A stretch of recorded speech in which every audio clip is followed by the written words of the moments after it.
Ang mga aralin sa video na ito ay una, talasalitaan. Ikalawa, baliktanaw sa haiku sa Pilipinas na isinulat ni Alan A. Ortiz. Ikatlo, mahahalagang tanong, pagsusuri at gabay na sagot ukol sa aralin.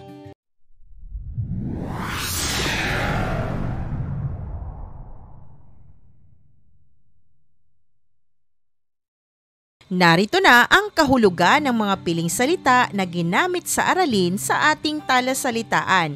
Una, makata, sumusulat o lumilikha ng mga tula.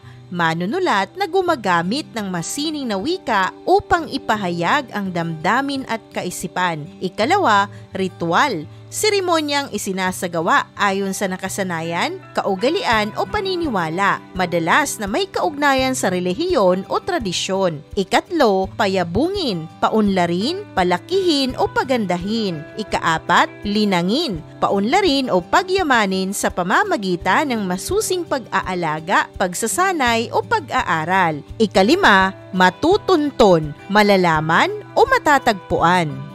Ika-anim, avant-garde, salitang hango sa wikang Pranses na ang ibig sabihin ay nangunguna o pasulong sa panahon. Sa larangan naman ng sining, panitikan at kultura, ito ay tumutukoy sa mga makabago, kakaiba at eksperimentong estilo o ideya na sumusuway sa tradisyonal na paraan ng paggawa. Ikapito, diplomasya, pakikipag-ugnayan at pakikipagkasundo, sining ng pakikipag-ayos o negosasyon sa larangan ng politika o ugnayang panlabas. Ikawalo, magsalin, maglipat o magpasa. Ikasyam, bahaghari, rainbow sa Ingles. Ito ay makulay na arko sa kalangitan na lumilitaw pagkatapos ng ulan kapag sumisikat ang araw. Ikasampo, inilathala, ipinahayag o inilimbag.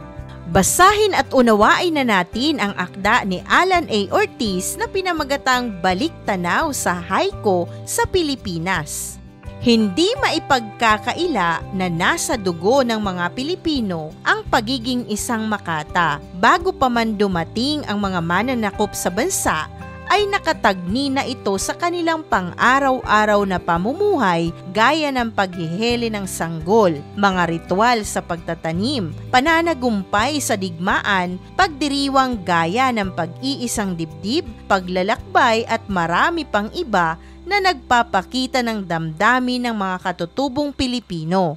Kaya ang panulaan ay isang kulturang dapat yakapin, payabungin at linangin. Naging madali sa mga Pilipinong makata na sumulat ng ibang anyo ng tula gaya ng haiku. Matutunton ang paglaganap ng haiku sa Pilipinas noong panahon ng pananakop ng Hapon noong taong 1942 hanggang taong 1945. Ang impluwensyang Hapon sa panitikan gaya ng haiku ay madaling niyakap ng mga Pilipino nang ipagbawal ang panitikang Pilipino sa Ingles. Ito ang naging gintong panahon ng panitikang Pilipino dahil sa namamatay na panitikan dahil ang mga manunulat ay sumusulat sa wikang Ingles.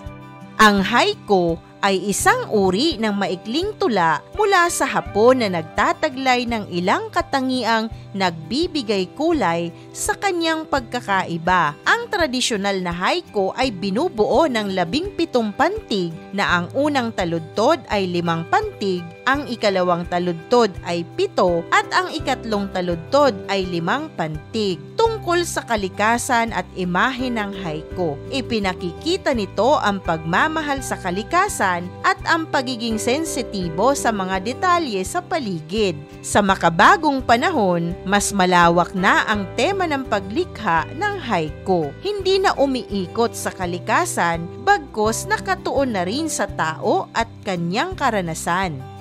Ang kinilalang unang makatang Pilipino na sumulat ng haiku ay si Gonzalo K. Flores. Kilala rin bilang Severino Gerundio, isang avant-garde makata noong panahon ng Hapon. Narito ang dalawa sa kanyang haiku. Isinalin lamang ito sa Tagalog na inilathala sa Magasing Liwayway noong Hunyo 5, taong 1943. Unang halimbawa ay pinamagatang tutubi.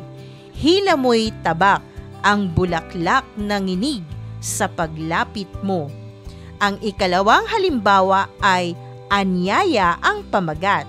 Ulilang damo sa tahimik na ilog, halika sinta.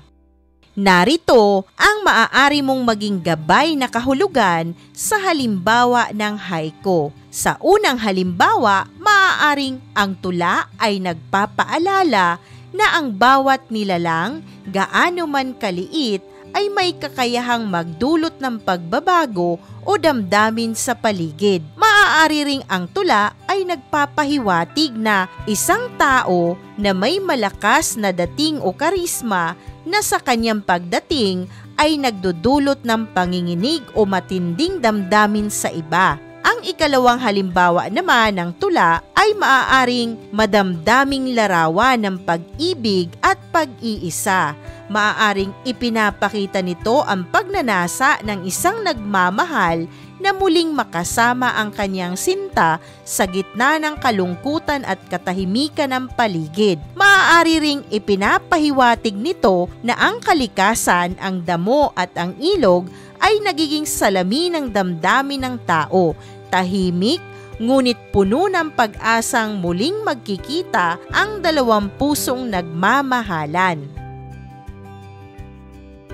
Sa paglipas ng panahon at pag-unlad ng teknolohiya, ang internet ang nagdala ng haiku sa ilang makata sa bansa. Nabuo ang organisasyon at pangkat sa online upang unti-unting buhayin ang pagsulat nito. Ilan sa mga pangkat at organisasyon ay ang Brown Song o Kayumangging Awit na isang forum sa Yahoo ng mga makata sa Pilipinas at iba't ibang bansa na itatag noong Oktubre 4, taong 2004 ni Robert Wilson, isang Amerikanong makata ng haiku na naninirahan sa Pilipinas. Siya ang co-owner at co-publisher at co-editor-in-chief ng Simple Haiku. Ito ay isang online na literaturang journal na nagpapakita ng mga Japanese short form of poetry.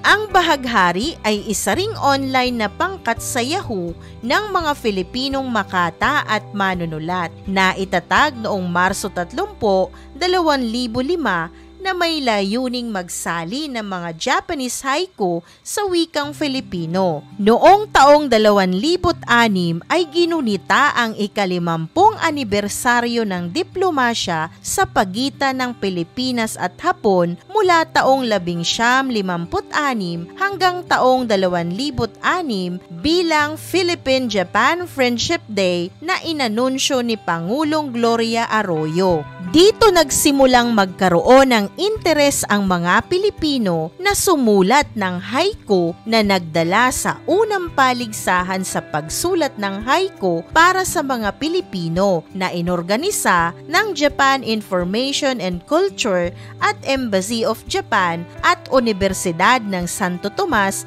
Graduate Studies. Sa kabuuan, ang haiku ay patuloy na naging bahagi ng ating kultura. Ito ay isang maikling tula na nagpapakita ng kalikasan, damdamin at pagmamahal sa buhay. Ating nabasa at naunawaan ang aralin. Dumako tayo sa mga mahahalagang tanong pagsusuri at gabay na sagot ukol sa ating binasa. Unang tanong, ano ang haiku at ano-ano ang katangian nito bilang isang uri ng tula? Narito ang maaari mong maging gabay na sagot. Ang haiku ay isang maikling tula na nagmula sa Japan. Binubuo ito ng 17 pantig na hinahati sa 3 taludtod. Ang una at ikatlo ay may 5 pantig at ang ikalawa ay may 7 pantig. Kadalasang paksa nito ang kalikasan, panahon, damdamin at pagmumuni sa buhay at bagaman maiksi, ito ay may malalim na kaisipan at masining na paglalarawan.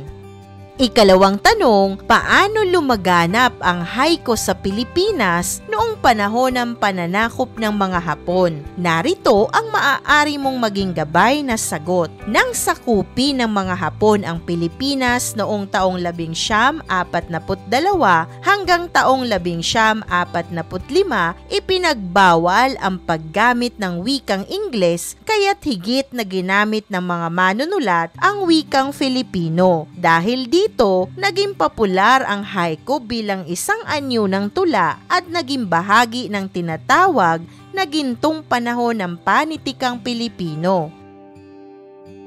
Ikatlong tanong, sino si Gonzalo K. Flores at ano ang kanya naging ambag sa panitikan ng haiku sa Pilipinas? Narito ang maaari mong maging gabay na sagot. Si Gonzalo K. Flores na kilala rin bilang Severino Gerundio ay isang Pilipinong makata na sumulat ng haiku noong panahon ng mga Hapon. Isa sa kanyang mga haiku sa wikang Tagalog ay nailathala sa pahayagang Liwayway noong Hunyo 5, taong 1943 na nagpapatunay ng kanyang ambag sa pagpapalaganap ng haiku sa bansa. Ika-4 na tanong, paano muling nabuhay ang interes ng mga Pilipino sa pagsusulat ng haiku sa makabagong panahon? Narito ang maaari mong maging gabay na sagot. Sa pag-usbong ng internet at teknolohiya, nabuo ang mga online group tulad ng Brown Song, Kayumangging Awit at Bahaghari na nagsilbing daan upang ipagpatuloy ang pagsusulat ng haiku. Isa sa mga naging tagapagtatag nito ay si Robert Wilson, isang Amerikanong makata na naninirahan sa Pilipinas. Ang mga grupong ito ay tumulong sa pagsasalin, pagbabahagi at paglinang ng haiku sa wikang Filipino. Ika-5 tanong, bakit mahalagang bahagi ng kulturang Pilipino ang haiku ayon sa akda? Narito ang maaari mong maging gabay na sagot. Mahalaga ang haiku dahil ipinapakita nito ang pagmamahal ng mga Pilipino sa kalikasan, damdamin at karanasan sa buhay. Sa kabila ng pagiging maikli, ito ay puno ng kahulugan at sining. Ipinapakita rin nito na likas sa mga Pilipino ang pagiging malikhain at makata. Isang katangian na nananatili mula noon hanggang sa kasalukuyan. Isang mahalagang aralin muli ang iyong napanood. Maraming salamat sa panonood sa channel na Aralin sa Filipino. Huwag mag-atubiling mag-comment ng inyong tanong, suggestions o paglilinaw ukol sa aralin. Munting kahilingan sa iyong kaibigan, paki-like, share and subscribe para updated ka sa mga susunod pang bagong video ng Aralin mo sa Filipino.